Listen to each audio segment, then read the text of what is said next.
access to him at the moment? No one, until last week, no one's been able to see him, been allowed to see him for 10 months, despite them going to the jail every week to attempt to see him.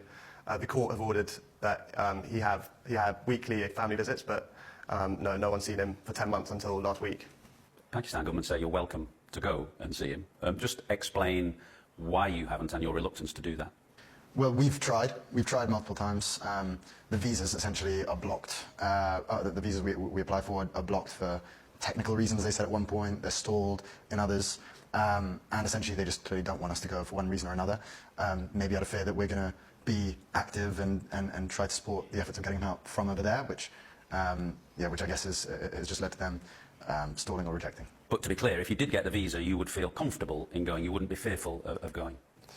I don't think there's probably a small risk that we'd be arrested, but ultimately we just want to see him at this point, even if it's not to make any sort of noise and just minimal publicity. Yeah, we just want to see him because we're getting incredibly concerned about his situation.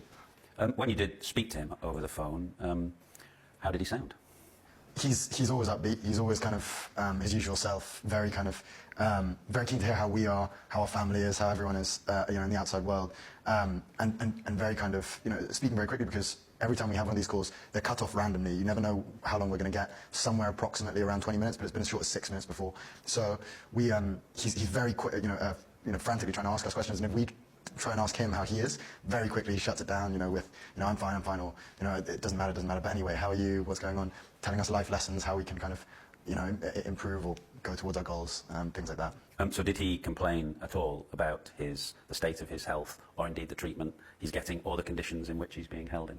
He did. He had an eye issue. I think he's lost about 80% of the vision in one of his eyes. So he told us about that. He told us that he complained about it for months, and it was being ignored. It wasn't getting proper treatment.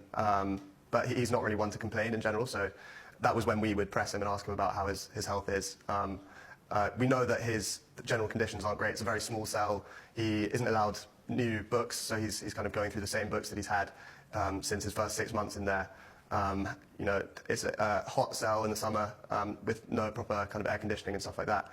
And I just add, the last time he was able to speak to our aunties and anyone else, he did say that the conditions have severely worsened recently, that he's been relating it to other political prisoners who have been killed, I guess you would say, or have died in prison. And right now it's worse than ever. They're completely isolating him more than 23 hours a day in a cell. So right now it's really crucial for us that he gets proper treatment. When he was seen by them, he had an eye patch on from the eye situation. He seemed visibly stressed, and that is something that's very hard for us to imagine, because he embodies kind of calm, a very calm, assured presence every time I've ever seen him, even in very, very tough situations, including being at gunpoint once when we were, there was a kind of robbery in the car we were in. I remember he was completely assured. He was the calmest person there, including the robbers or anyone like that. So to hear him stressed, anxious or disturbed is very, very difficult to hear. So there's a sense of urgency, it sounds like, now. Last week came a Supreme Court order to take your dad to a private hospital for medical assessment and treatment. First of all, when that order came from the Supreme Court, did that raise your hopes in any way? I'd say yes. There was a sense of relief, but I'd say we were cautiously optimistic, because there have been so many court orders that have been completely ignored by the establishment. So our fears were kind of confirmed when, instead of being taken to the private hospital that the Supreme Court ordered he was meant to be taken, he was just taken to a government medical facility for a few hours and then taken straight back to jail. So yeah, our fears were confirmed. So on that visit to the government hospital, he wasn't checked over by his own physicians, which was part of the Supreme Court order? No. So he was checked on by government-selected physicians, doctors, things like that. It was a short checkup. It was frustrating for us, especially because we were getting messages over and over again saying, congratulations, you must be so happy that he's being dealt with, that he's getting checked up. In reality, it was an hour checkup by government officials who said, great, he's okay, and then said, we're going to now send him to the independent hospital, Shifa, and instead they just left all of the doctors waiting, our auntie waiting, who's a doctor, and just went straight back to jail. So extremely frustrating, that element especially. He still hasn't been properly checked up by an unbiased independent physician or doctor, and it just makes us think, what are they hiding? Why are they so fearful of allowing him to get reported on by an unbiased, neutral doctor. And is the fear over the eye the most urgent fear, or is it more of his general health and well-being?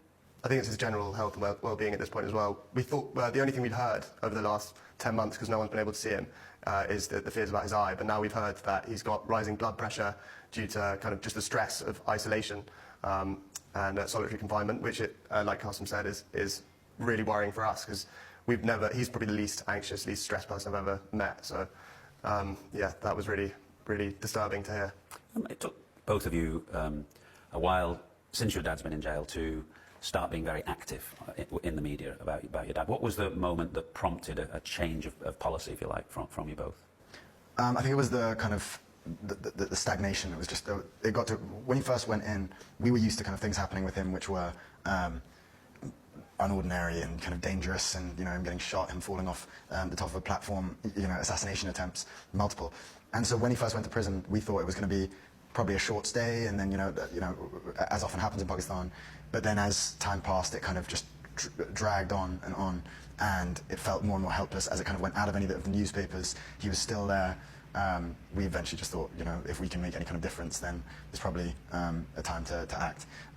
And now it really feels like there's a kind of, this is a moment that we need to kind of jump on, because they're not even acting with much strategy anymore. It's very, very clear what they're doing, which is they're just blatantly trying to kind of kill him in there. They just want to keep him in there as long as possible and hopefully just silence him.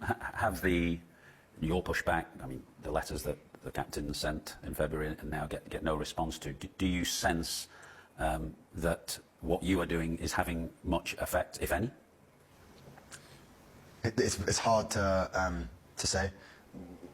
At times it seems like it is making an impact, because sometimes they retaliate. There was a time when, you know, after we did our first interview, they blocked calls, that we were having semi-regular calls once every 2 months or so. Then we went a kind of long, kind of four-month period, and then, you know, they seem to retaliate in ways. They respond publicly, and that almost, you know, I would say that sort of gives some element of hope that, you know, they are taking notice. But the way that they are run, it's like a military dictatorship. It is, you know, they have all power in Pakistan. So even with the pressure we're putting on, they have the final say. So it's difficult to know what is going to really push the needle with them. Have you been disappointed there hasn't been any official help here from the UK government? I noticed both your mum, your uncle Zach, were calling for more help from the UK government the other day. I think the head of the All Parliamentary Pakistan group had sent a letter to the Pakistan Prime Minister some months ago, but nothing official from the UK government.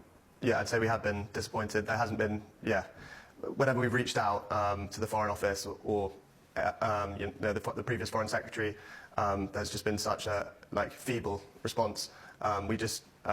They say sort of, oh, that's terrible to hear, we sympathise with you, and then we hear nothing. We're hoping that maybe with the new Foreign Secretary, with Ed Miliband, we might have a little bit more success and hopefully be able to see him. And what about the cricket community? I mean, the captains have sent a couple of letters. It's pointedly not got any of the great Pakistan cricketers on it, but would you understand the difficulties from their perspective, why that becomes almost impossible to do?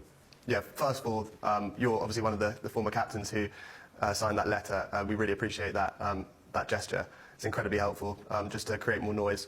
But also, I do understand the former Pakistani cricketers. I know that a lot of them revere him, but it's just so difficult for them to voice their real opinions in what's basically a military dictatorship, where there are serious crackdowns on any sort of dissent. We're here at Lord's. It's a cricketing environment. That was one part of your dad's life, and then obviously his life took a very different direction. With him sitting in jail now for the best part of 3 years, and given what's happened to him, do you ever regret, as his sons, that was the direction his life took, and he could have perhaps had a very easy time of it in the commentary box or something after the end of his career? Or do you just accept that that was his calling and that's what he had to do? I think for him, it is who he is. You know, it's pretty much as long as we've known him, because he entered politics from as young as I can remember, and seeing him as someone who is so passionate about ridding Pakistan of corruption, pulling people out of poverty, and hopefully bringing Pakistan out of the kind of rut it's in, that kind of ambition, that drive, and the nobility of that is something I admire more than anything about him. And I don't think he would